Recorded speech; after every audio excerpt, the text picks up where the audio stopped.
Porque Deus amou o mundo de tal maneira que deu o seu Filho unigênito, para que todo que nele crê não pereça, mas tenha vida eterna. Porquanto Deus enviou o seu Filho ao mundo, não para que julgasse o mundo, mas para que o mundo fosse salvo por ele.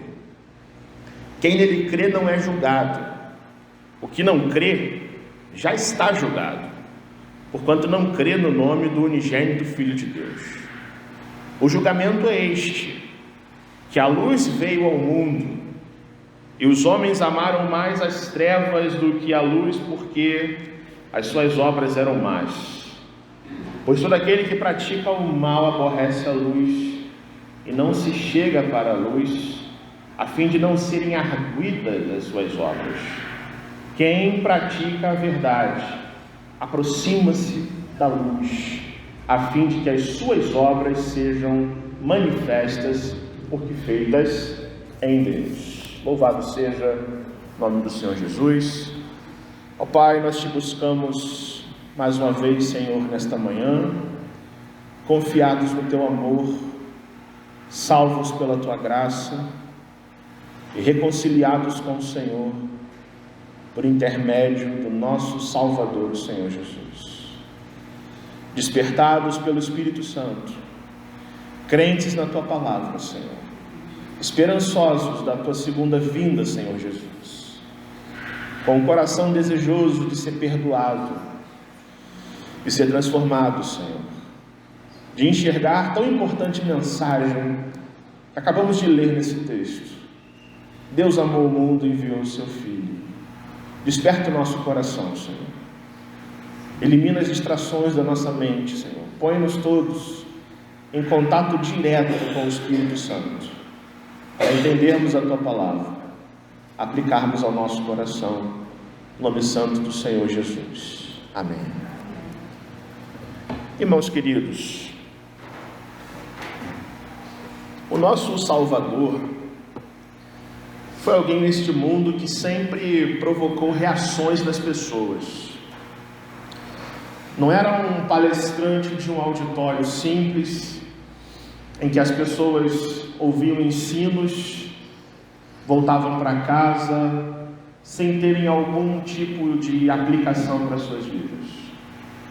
Os evangelhos nos ensinam que Jesus Cristo, nosso Senhor, foi alguém que com a sua palavra, com a sua pregação sobre o reino de Deus, sempre provocou algum tipo de reação na vida das pessoas que o cercavam, seja para o bem delas, no sentido de elas serem salvas, serem curadas, serem libertadas, seja no sentido de evidenciar e demonstrar as más intenções que havia nas pessoas. Ou Jesus provoca despertamento para a fé pela sua palavra, ou a reação das pessoas é a rejeição do seu ensino. Como se costumava dizer numa canção antiga, lá do compositor Sérgio Pimenta, de décadas passadas, com Jesus é tudo ou nada. Com Jesus é pega ou larga de vez. Não existe muro para ficarmos em cima. A vida com Cristo é tudo ou nada. Os evangelhos apresentam essa verdade. João principalmente descreve muito um tipo de reação negativa aos ensinos de Jesus. Jesus estando no mundo, declarando-se o Messias, mostrando a obra do Pai, apontando para o maior evento da história, que é a sua crucificação e sua posterior ressurreição. Mas João nos mostra Jesus lá na semana da Páscoa fazendo sinais, operando milagres, fazendo prodígios, curando pessoas, anunciando o reino. E como Nicodemos, que nos debruçamos no texto da semana passada, muitas pessoas em Jerusalém o admiravam, com aquela admiração emocional, poética, romântica, bonita. Há um grande profeta entre nós. a alguém que talvez seja um novo Elias, seja um outro João Batista, seja alguém poderoso da parte de Deus, um grande mestre, conhecedor da lei e dos profetas. Mas muitos ali ficaram apenas nas 2 páginas, ficaram apenas crendo em Jesus, mas sem aquela fé salvadora, sem aquela fé que faz o coração da gente se entregar a Deus, dizer: Senhor, eu sou teu e tu és meu. Senhor, eu creio na tua palavra, faça alguma coisa diferente no meu coração. João nos mostra isso, irmãos, e mostra que Jesus conhece intimamente os corações. E assim como Nicodemos, muitas pessoas não só rejeitavam o seu ensino, mas também tinham uma fé rasa, pequena, vazia, que não aprofundava em conhecer este grande profeta, este grande pregador do reino de Deus, que é Jesus, como o Messias de Israel, o ungido da parte de Deus, aquele que veio ao mundo por amor do Pai, para manifestar uma grande obra de redenção. Como a gente viu no capítulo 3, Jesus troca uma ideia com Nicodemos, que vem com esse tipo de abordagem para cima de Jesus. Mestre, a gente sabe que o Senhor é alguém iluminado, porque ninguém pode operar milagres, sinais, prodígios e curas se o poder de Deus não estiver com essa pessoa.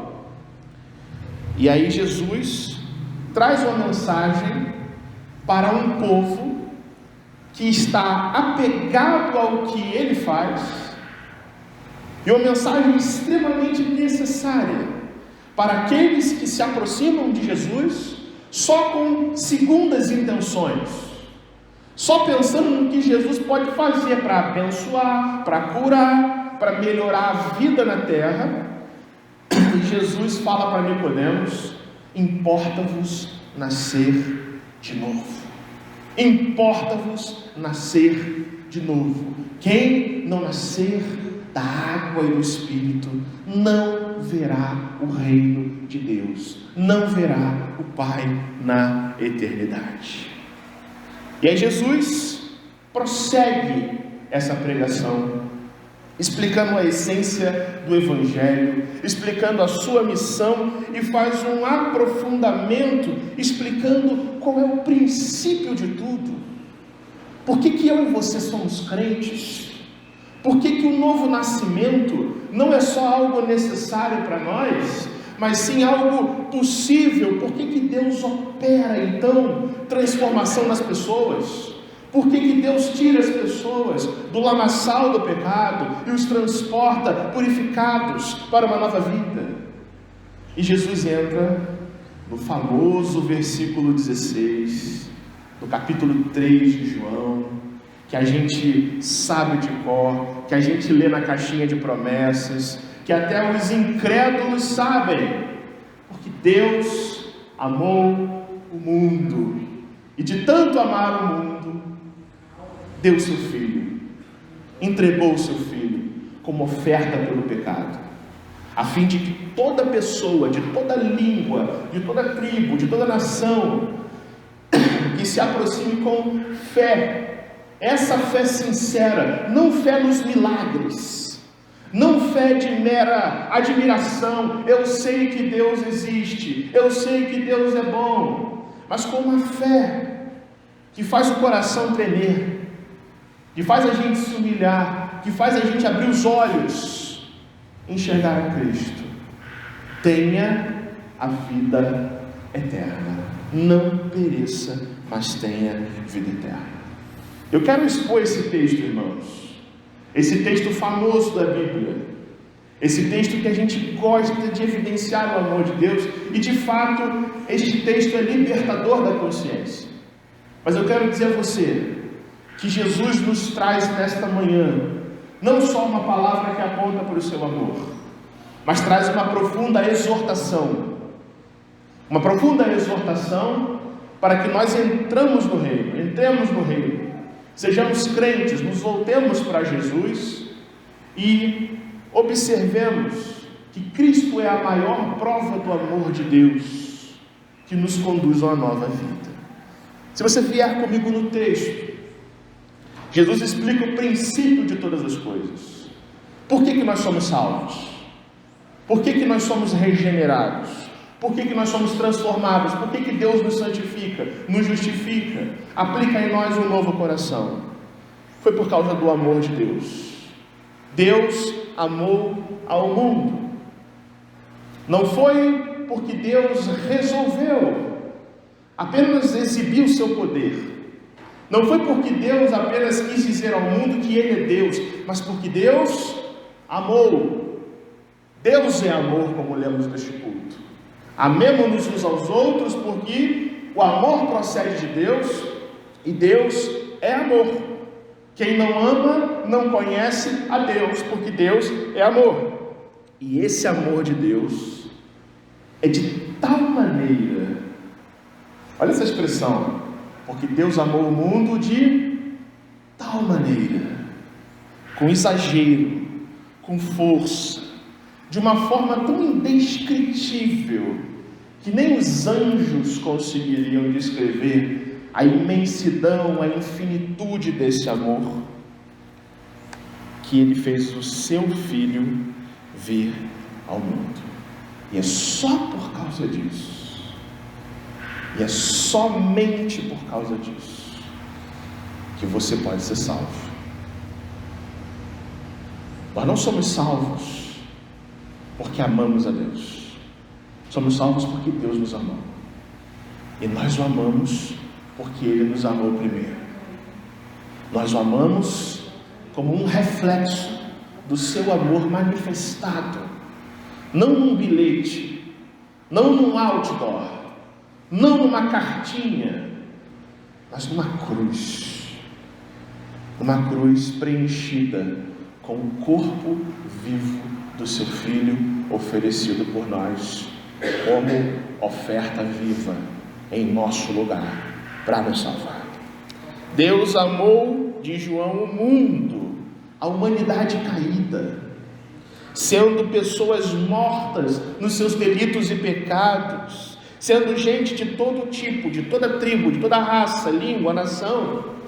A salvação não vem apenas para os judeus, como pensava Nicodemos, como muitos dos fariseus acreditavam, mas a salvação vem para a gente de Jerusalém, de Judéia, de Samaria e dos confins da terra, contanto que se aproxime com fé de Jesus, para que todo que nele crê não pereça, não apodreça, não seja exterminado no inferno, não seja consequência da ira de Deus, não seja atingido pela punição, pelo castigo eterno, mas tenha da parte de Deus a vida eterna. Agora, irmãos, é a parte que nós geralmente não lemos, do versículo 17 em diante. É a parte que nós não decoramos, e que só ficarmos em João 3,16, não pegaremos a completa mensagem de Jesus, e o que Ele está nos ensinando, e que precisa fazer valer no seu coração e no meu coração. No verso 17, Jesus explica qual é a sua missão. Jesus diz assim: porquanto Deus enviou o seu Filho ao mundo, não para que julgasse o mundo, mas para que o mundo fosse salvo por Ele. O Messias veio para salvar e não para condenar. E a pergunta é: por que Jesus diz isso? Por que é necessário que Jesus complete o que Ele diz no versículo 16 com o que Ele diz no versículo 17? Deus amou o mundo e enviou o seu Filho, não para que julgasse o mundo, mas para que o mundo fosse salvo pela sua obra. Sabe por quê, meus irmãos? Ele está falando com Nicodemos, ele está falando com um judeu, com um fariseu, conhecedor da lei, dentro de casa, sentado de noite, conversando. E muitos ali criam numa esperança messiânica, de que quando Deus enviasse o Messias, quando Deus enviasse o ungido da sua parte, o Messias se levantaria e promoveria novamente o reino de Davi. O Messias seria um grande capitão, um grande general, cujo poder dos exércitos arrasaria com os exércitos de todo o planeta, submetendo o mundo na força, na espada, numa justiça terrena, submetendo o Império Romano e todos os demais impérios da terra. E o grande e glorioso dia do Senhor seria a punição das nações pagãs que no passado oprimiram o povo de Israel com exílio, com guerras, com punições. Essa é a esperança que muitas pessoas tinham naquele tempo, de que o Messias seria, que Jesus seria o rei de todo o planeta imediatamente. Mas Jesus quebra com essa expectativa, quando diz: eu não vim para julgar, eu não vim para fazer esse tipo de julgamento que vocês estão achando, eu não vim para cortar cabeças com a espada, eu vim para trazer salvação, me oferecendo numa cruz. Você consegue entender isso? Eu vim para salvar e não para condenar, desta forma, diz o Senhor Jesus. E Jesus prossegue, meus irmãos, essa salvação que vem dele, eu vim para salvar, propõe uma fé.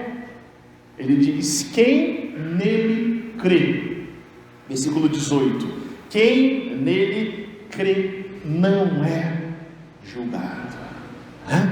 Quem permanece em Cristo, quem tem no seu coração a garantia de que nenhuma condenação haverá contra si, a quem o Senhor olha com olhos de amor, a quem o Senhor justifica, não há nenhuma condenação.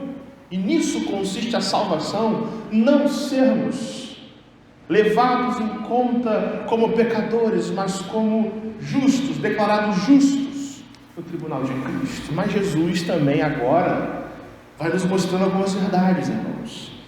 Quem não crê já está julgado. Veja bem o que você está lendo no versículo 18. Quem nele crê não é julgado, mas o que não crê, Jesus diz, já está julgado. Já está julgado porque não crê no nome do unigênito Filho de Deus.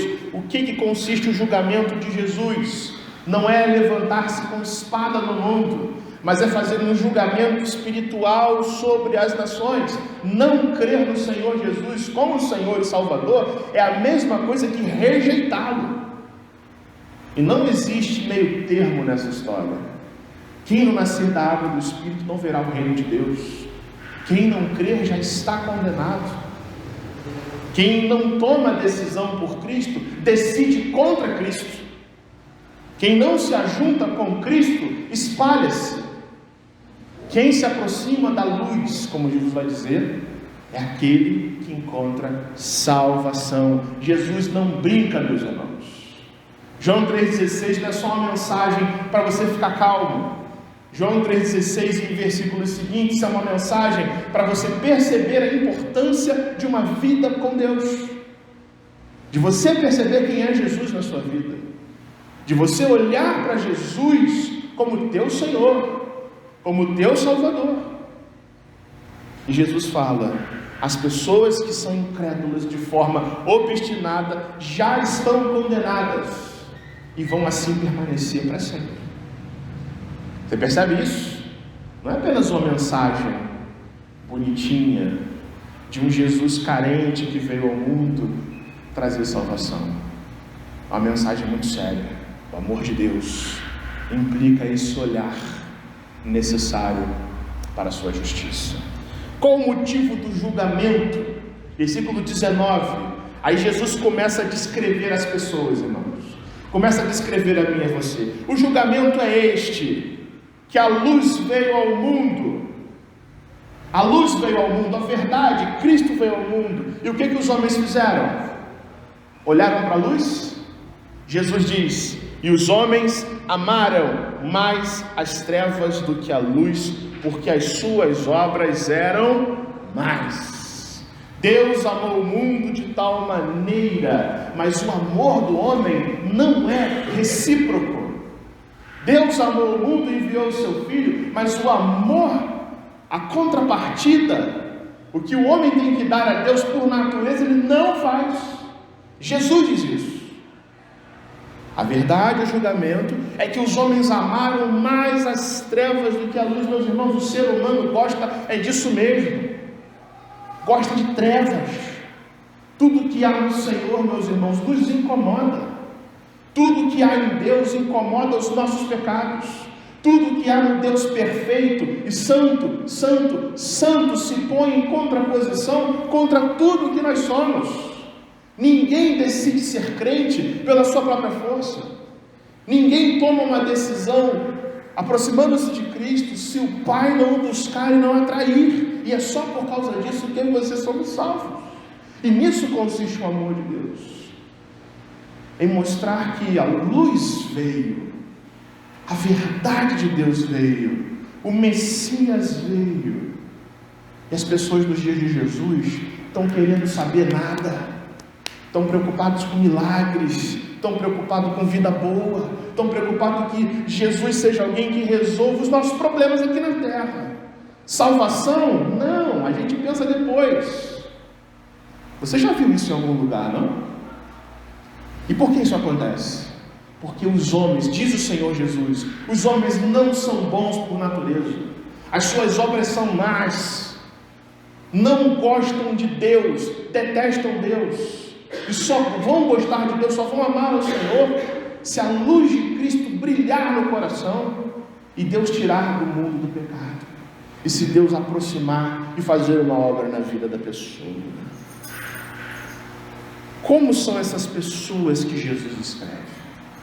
Versículo 20, Jesus nos dá mais detalhes desse lado da mensagem. Pois todo aquele que pratica o mal aborrece a luz e não se chega para a luz, a fim de não serem arguidas as suas obras. Sabe o que Jesus está dizendo? O ser humano gosta de trevas, não quer a luz, mas ele não é só alguém que odeia a luz e ama as trevas, ele é alguém também que se esconde da verdade, que adia a decisão com Deus, que sabe que Deus existe, que sabe que o Senhor reina, que sabe que Deus enviou o seu Filho, que Jesus Cristo ressuscitou, mas isso é sempre uma certeza adiada na vida de muitas pessoas.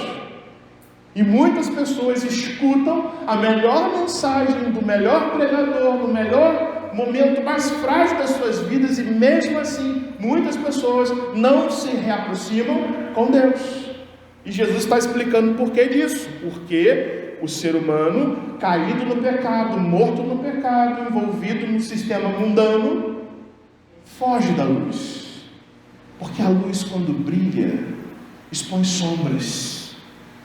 Quando ligamos a luz deste ambiente, você percebe que algumas sombras se projetam em alguns cantos desta sala aqui, e é o que Jesus está dizendo. Quando a luz de Cristo vem, os pecados são expostos, e o ser humano, por natureza, não tem desejo de confessar o pecado, não.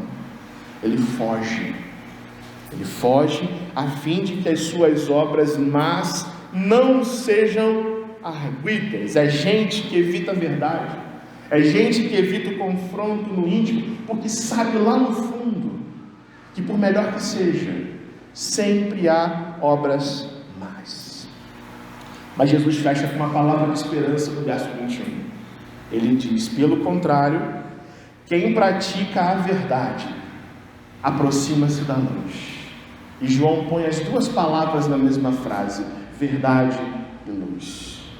Quem pratica a verdade aproxima-se da luz, a fim de que as suas obras sejam manifestas, porque feitos em Deus. Aqueles que têm a Cristo no seu coração, amam a verdade, que é o próprio Cristo, e podem até estar vivendo em trevas, mas são transportados por Cristo e para esse maravilhoso reino de amor, e vão desejar mais e mais a verdade de Deus nos seus corações.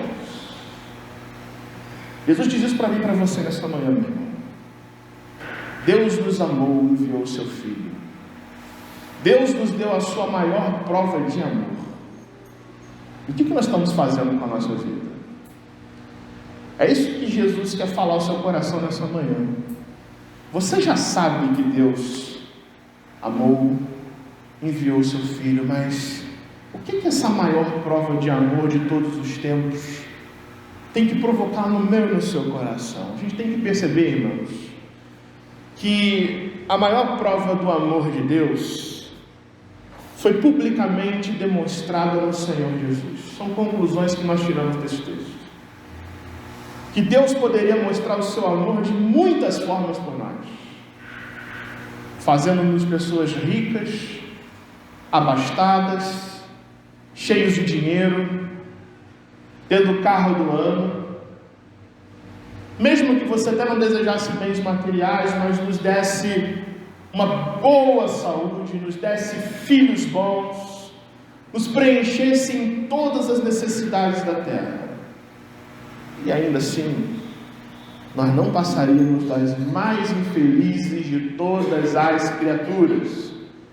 A vida de uma pessoa que crê em Deus não se trata de uma busca vazia e sem sentido por ser rico, bem-sucedido, ter necessidades preenchidas somente no mundo, mas sim em Cristo. Deus poderia nos abençoar infinitamente, nos transformar em pessoas blindadas, e ainda assim Ele não mostraria o seu amor por nós. Deus prova o seu amor por mim e por você, por Ele ter nos dado o seu Filho. E não há outra bênção que o nosso coração tenha que desejar mais, senão a presença de Jesus, senão a comunhão íntima com o Filho de Deus no nosso coração. Deus demonstrou publicamente e demonstrou o seu amor na história através de Jesus Cristo. Jesus diz: Deus nos deu o seu Filho. Jesus Deus enviou a Ele mesmo, a Jesus Cristo, para salvar pessoas perdidas, ovelhas perdidas, um povo perdido, gente que andava em trevas. Eu estou falando de você antes da sua conversão. Eu estou falando talvez de algumas dúvidas que ainda pairem no seu coração. Foi para isso que Jesus veio.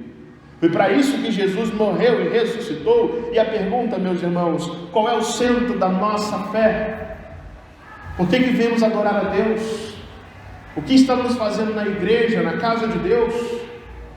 O centro da nossa fé é o próprio Cristo. Deus nos amou e demonstrou o seu amor por nós. O que nós precisamos mais para entender de fato essa verdade? Quem crê nessa verdade, descansa o seu coração. Quem não crê nessa verdade, já está perdido. Pode ser membro de igreja, pode ter 58 anos dentro da igreja, pode ter uma família crente, se não descansar em Cristo, se não nascer de novo, se não olhar que o amor de Deus consiste não num coraçãozinho, mas numa cruz. O que nos resta é perdição, inferno, ira de Deus. O amor de Deus foi provado, está claro para todos nós, de forma pública na história. E será que nós entendemos isso? Ou só estamos numa fé rasa, superficial? Os problemas da vida vêm, a gente se desespera, vive como pessoas sem Deus no mundo. Deus já nos deu o seu Filho, e Ele vai voltar. Isso mexe com o seu coração? Ou você fica apenas pensando em outras coisas na sua vida, se ocupando de outras coisas, raciocinando outras coisas?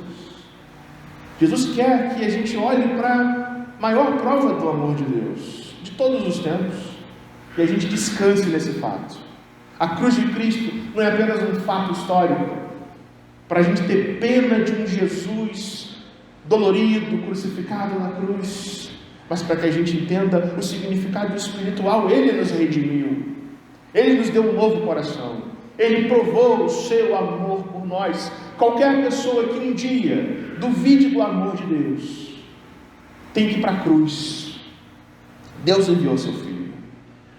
O dia que você não se sentir amado pelo Senhor, olhe para Cristo. Olhe para o seu Salvador. Deus amou ao mundo e nos deu o seu Filho unigênito, para que todo que nele crê não pereça, mas tenha a vida eterna.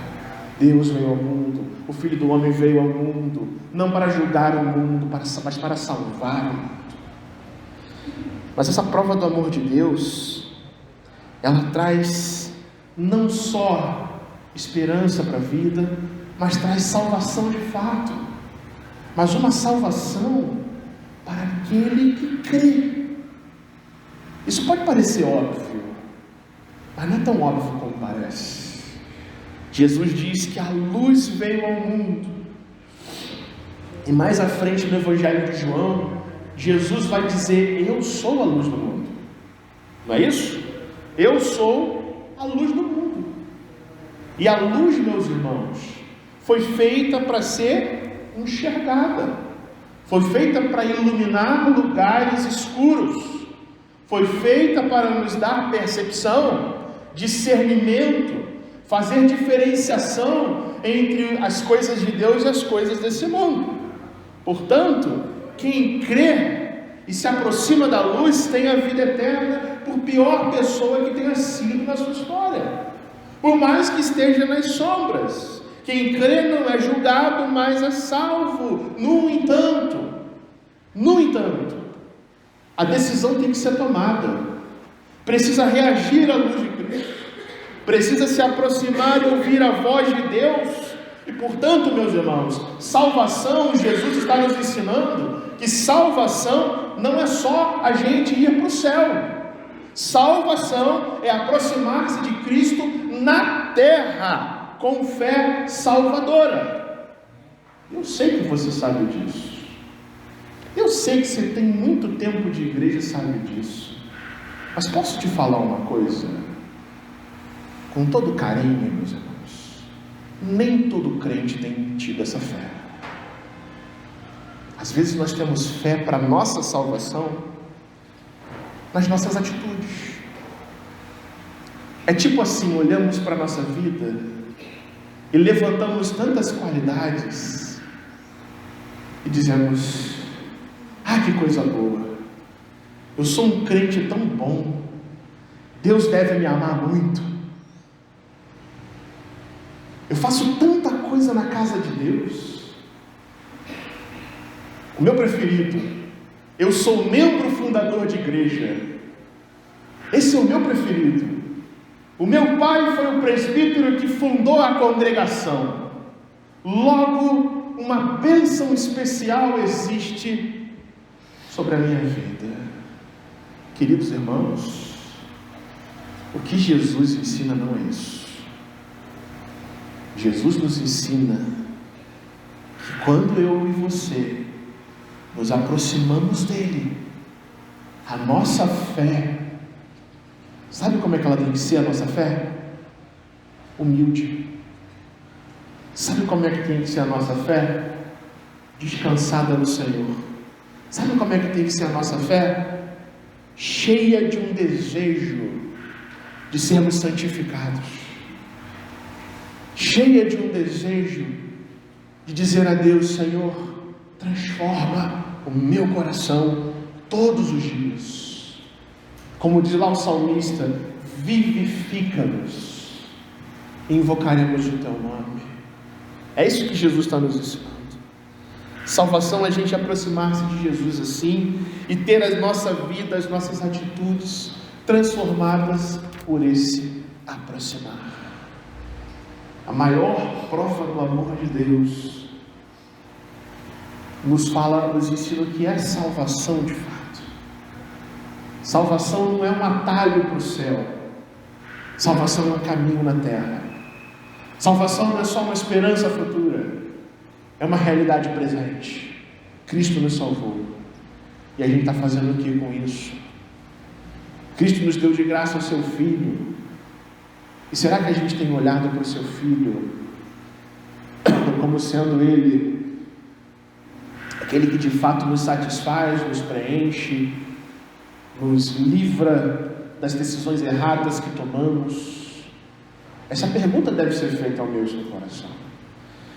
A maior prova do amor de Deus traz também, irmãos, condenação para os incrédulos. O Evangelho não é só boas notícias. O Evangelho fala também de más notícias. Fala-nos que somos infinitamente amados por Deus, mas traz para nós uma palavra profética de exortação.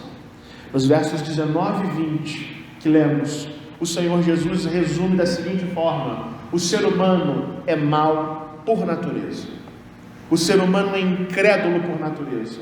O ser humano por natureza ama mais as trevas, as suas obras são mais. Nenhum de nós se aproxima da luz, nenhum de nós decide ser crente por uma simples opção de pensamento, de estilo de vida que tomamos, como da mesma forma que escolhemos o prato que vamos comer. Nós só nos aproximamos porque Jesus nos tira do pecado. E Jesus descreve, lá nos versos 19 e 20, que são muitas vezes esquecidos nesse texto, ele descreve pessoas do seu tempo, que estão rejeitando a palavra, que estão, como vimos, se aproximando dele só por causa de milagres. E o mesmo, irmãos, acontece nos nossos dias. Você sabia disso?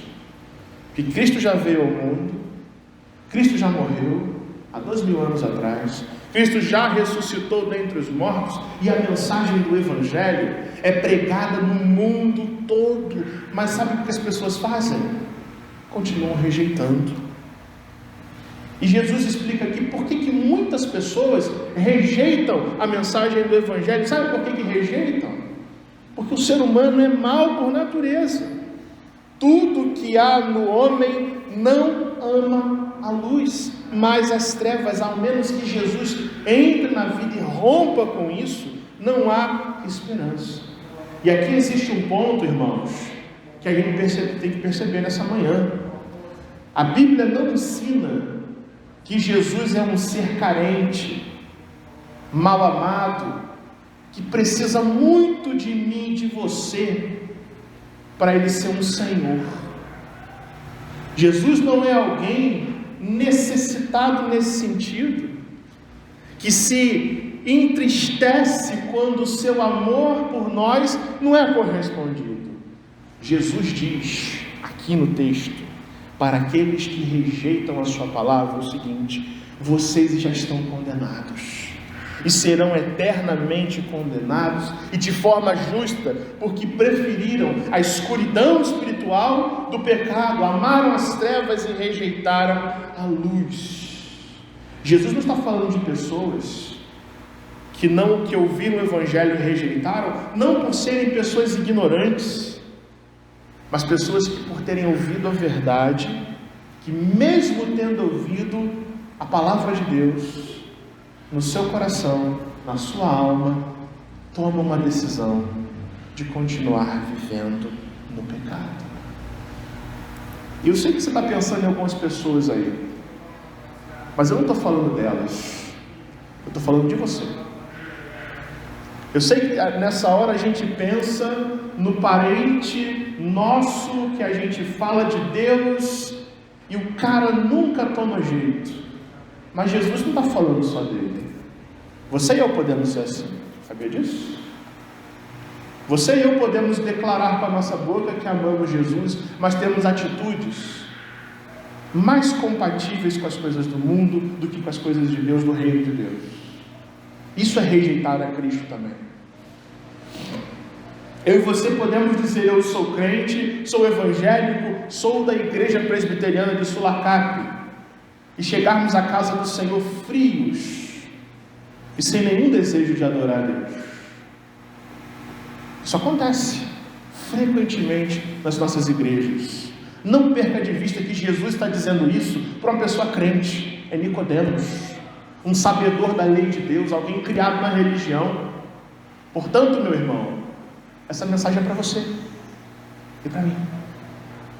Ande na luz de Cristo, Por mais que você saiba o que é a luz, saber o que é a luz e andar na luz são coisas bem diferentes. Isso tem a ver com a tua atitude com as pessoas não crentes.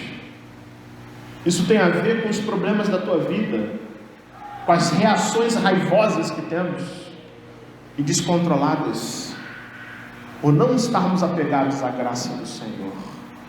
Isso tem a ver com uma infinitude de situações, com a nossa vida fora dos portões da igreja, muito mais do que praticamos neste culto.